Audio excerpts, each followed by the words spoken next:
Hello friends, Radhe Radhe. आप सभी लोग कैसे हैं? आशा करती हूँ कि भगवान भोलेनाथ की कृपा से आप सभी लोग अच्छे होंगे, परम मंगल में होंगे। आज हम जानेंगे प्रदोष के बारे में।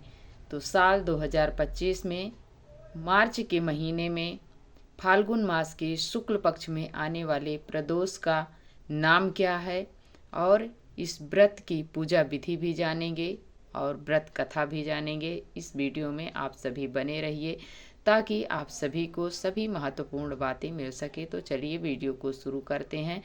वीडियो शुरू करने से पहले मेरा आपसे एक छोटा सा रिक्वेस्ट है, यदि आप सभी मेरे चैनल को अभी तक लाइक सब्सक्राइब नहीं किया मित्रों तो जल्द से जल्द लाइक करिए, सब्सक्राइब करिए ताकि हमारे आने वाले वीडियो का नया नोटिफिकेशन आप सभी तक सबसे पहले पहुंचे। और आपकी एक छोटी सी लाइक से मित्रों हमें बहुत हिम्मत एवं प्रेरणा मिलती है। इसी से हमें पता चलता है कि आपको मेरी वीडियो पसंद आई है। तो चलिए वीडियो को शुरू करते हैं। ये जो प्रदोष का व्रत है मित्रों 11 मार्च को है। 11 मार्च को सुबह 8:13 से त्रयोदशी लग गई है। त्रयोदशी प्रदोष व्रत भगवान भोलेनाथ को अत्यंत प्रिय है। ये बहुत भगवान भोलेनाथ को प्रिय है मित्रों। इसमें जो भी भक्त भगवान भोलेनाथ के शिवलिंग की प्रदोष काल में पूजा करता है उसे भगवान भोलेनाथ मनवांछित फल प्रदान करते हैं। इसलिए प्रदोष काल में शिवलिंग की पूजा की जाती है, क्योंकि भगवान भोलेनाथ पूर्ण रूप से शिवलिंग में विराजमान होते हैं। प्रदोष काल में हमेशा शिवलिंग की ही पूजा की जाती है। आप जैसे फोटो में करते हैं या मूर्ति में करते हैं तो मूर्ति और फोटो में नहीं, आपके आस पड़ोस में यदि मंदिर है तो उसमें जाकर आप शिवलिंग की पूजा कीजिए, या तो आप अपने घर में मिट्टी ले आकर शिवलिंग बनाइए, पार्थिव शिवलिंग, और उसकी पूजा कीजिए। इसलिए कि प्रदोष काल में शिवलिंग की पूजा की जाती है और इस दिन भगवान भोलेनाथ शिवलिंग में ही विराजमान होते हैं, इसलिए शिवलिंग की पूजा की जाती है प्रदोष काल में। और 11 तारीख को त्रयोदशी 8:13 पर लग जा रही है और ये 12 तारीख दिन बुधवार को ये 9:11 पर समाप्त हो जा रही है। तो जब भी प्रदोष काल में त्रयोदशी लगी रहती है तभी जब विद्यमान रहती है तभी प्रदोष काल की पूजा की जाती है।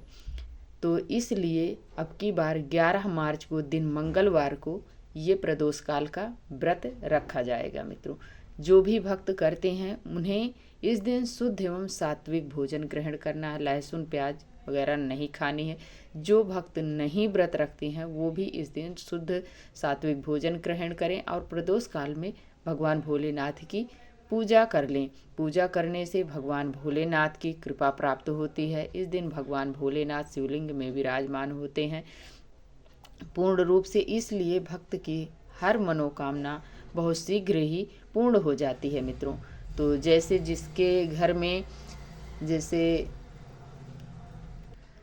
ऋण से आप परेशान हैं या बीमारियों से परेशान हैं या दुश्मनों से परेशान हैं, तो इस दिन भगवान भोलेनाथ को आप पंचामृत से अभिषेक कीजिए। इससे आपकी सभी मनोकामनाएं जल्द से जल्द पूर्ण हो जाएंगी। दुश्मनों से छुटकारा मिल जाएगा, बीमारियों से मुक्त हो जाएंगे, ऋण से मुक्त हो जाएंगे। इसलिए भगवान भोलेनाथ की इस दिन प्रदोष काल में पूजा करनी चाहिए।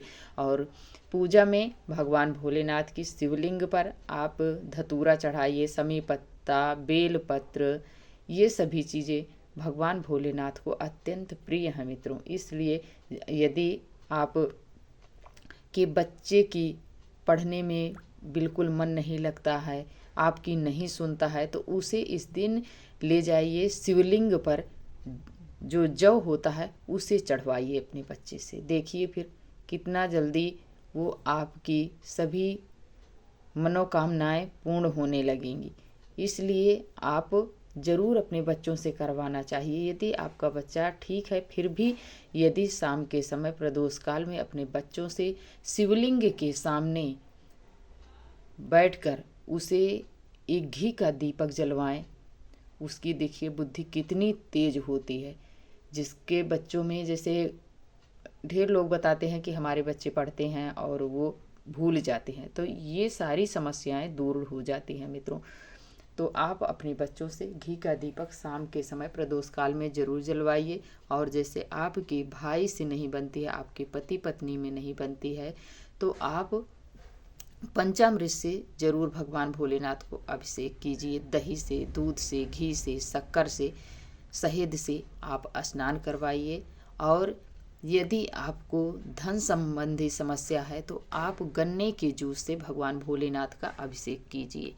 करने के बाद आप भगवान भोलेनाथ को शुद्ध वस्त्र से, अच्छे शुद्ध जल से स्नान करवाने के बाद पोंछ लीजिए, अंक पोषण कीजिए। फिर उन्हें इत्र लगा दीजिए, भस्म लगाइए, सफ़ेद चंदन लगाइए। लगाने के बाद भगवान भोलेनाथ को फिर आप ये साबुत चावल चढ़ाइए, काले तिल चढ़ाइए, बेल पत्र, समी पत्ता, भांग, धतूरा, आंकड़ा, सफ़ेद पुष्प, जो भी आपसे बन पड़ता है, जो आपको मिले वो चीज़ भगवान भोलेनाथ को समर्पित करें। और इस व्रत को मित्रों भौम प्रदोष के नाम से जाना जाता है, जो कि भगवान भोलेनाथ को बहुत प्रिय है। और इस दिन भगवान, ये भौम प्रदोष जो है ये मंगलवार को पड़ता है, इसलिए इस प्रदोष को भौम प्रदोष के नाम से जाना जाता है। इस व्रत में भगवान भोलेनाथ को गुड़ का भोग लगाया जाता है मित्रों। या तो गुड़ से बनी जैसे खीर हो गई, वो भोग लगाया जाता है। और जो भी भक्त व्रत रखते हैं उन्हें इस दिन गुड़ से बनी जैसे खीर हो गई, ये उन्हें खाना चाहिए। और जैसे कुछ लोग फलाहार करते हैं, तो वो कुछ लोग मतलब मीठा खाकर और फल खाकर व्रत रखते हैं। और जैसे आप अन्न ग्रहण करते हैं तो गुड़ से बनी खीर को आप ग्रहण कीजिएगा। तो ये प्रदोष काल में भगवान भोलेनाथ की पूजा की जाती है मित्रों। अब हम जान लेते हैं पूजा का समय। पूजा का समय है मित्रों शाम के 5:30 बजे से 8:30 बजे तक, प्रदोष काल का समय। इसी समय में हमें भगवान भोलेनाथ की पूजा करनी चाहिए। सुबह जल्दी उठकर स्नान ध्यान करके हमें अपने व्रत का संकल्प ले लेना चाहिए। और नॉर्मली पूजा जैसे हम रोजाना करते हैं उस प्रकार से हमें व्रत कर लेना है, पूजा कर लेना है। फिर शाम के समय हमें फिर स्नान करके शुद्ध वस्त्र धारण करके फिर भगवान भोलेनाथ की विधिवत पूजा की जाती है मित्रों। इसमें इस प्रकार भगवान भोलेनाथ की पूजा की जाएगी। और घी का दीपक जरूर जलाएं, और घी का दीपक जलाएं। माता पार्वती को लाल रंग का पुष्प जरूर चढ़ाएं मित्रों। और अब हम जानेंगे भौम प्रदोष की कथा। कथा ऐसी है मित्रों, एक बूढ़ी माँ थी, वो बहुत भगवान भोलेनाथ की भक्त थी। प्रदोष काल का व्रत हमेशा किया करती थी और मंगलवार का भी व्रत हमेशा करती थी। तो एक दिन हनुमान जी आए और माता से परीक्षा लेने के लिए, और बोले कि मैया आप जमीन को लीप दो और मैं यहीं पर आज भोजन बनाऊंगा। तो माता ने बोली कि इसलिए कि माता ने हनुमान जी से संकल्प ले ली थी कि आप जो कहोगे वो मैं पूर्ण करूंगी। तो अब उन्हें जब बोले लीपने के लिए, तो माता ने बोली कि हे प्रभु, आज तो मंगलवार है, मंगलवार को ना तो ज़मीन खोदी जाती है ना तो ज़मीन लीपी जाती है, हम ये कार्य तो नहीं कर पाऊंगी, और कुछ आप बताइए वो मैं करूंगी। तब वो हनुमान जी ने बोले, एक साधु का भेष धारण करके आए थे, ब्राह्मण का। तब वो बोले कि आप अपने बेटे को बुलाइए और उसी के पेट पर हम चूल्हा रख कर भोजन बनाएंगे। तब मैया ने अंदर अंदर बहुत दुखी हुई, बहुत परेशान हुई। तब अपने बेटे को बुलाई और बुलाकर उसने अंदर चली गई और बहुत दुखी मन से वहाँ पर भगवान भोलेनाथ से आग्रह करने लगी, सोचने लगी। फिर उसका बेटा आया और वो ब्राह्मण ने उसके पेट पर चूल्हे रख कर भोजन बनाए। और जब भोजन तैयार हो गया, बाहर कुटिया के बाहर वो बना रहे थे, और फिर बाहर से आवाज़ आई कि मैया अपने बेटे को बुलाओ और भोजन तैयार है, वो भी प्रसाद को ग्रहण करें।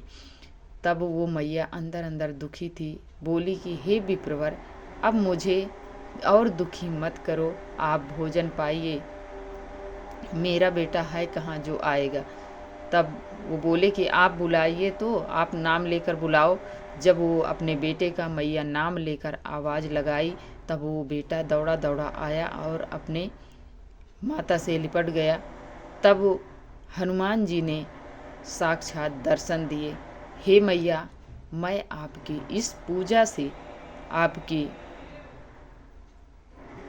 इस त्याग तपस्या से मैं प्रसन्न हूँ, आप बहुत भक्त हो। तब माता ने प्रसन्न हो गई और समझ ली कि ये साक्षात हनुमान जी ही हैं। तब इस प्रकार से आपको भौम प्रदोष के दिन कथा जरूर सुननी चाहिए। कथा सुनने से आपकी पूजा में और आपकी रुचि बढ़ती है, आपका मन लगता है पूजा करने में। इसलिए भौम प्रदोष हो या कोई भी प्रदोष हो, प्रदोष काल के दिन जब भी आप पूजा करें, कथा जरूर आपको सुननी चाहिए। तो ये रही भौम प्रदोष की कथा मित्रों। आप जब भी पूजा पाठ करें तब भौम प्रदोष की कथा जरूर सुननी चाहिए। तो आशा करती हूँ मित्रों कि आप सभी को ये वीडियो मेरी अच्छी लगी होगी। यदि थोड़ी भी अच्छी लगे मित्रों तो लाइक सब्सक्राइब करना बिल्कुल मत भूलिएगा और प्यारा सा कमेंट लिखकर आप ज़रूर बताइएगा कि ये मेरी वीडियो आप सभी को कैसी लगी। और वीडियो देखने के लिए आप सभी को बहुत बहुत धन्यवाद देती हूँ मित्रों। राधे राधे, जय श्री कृष्णा, जय भगवान भोलेनाथ।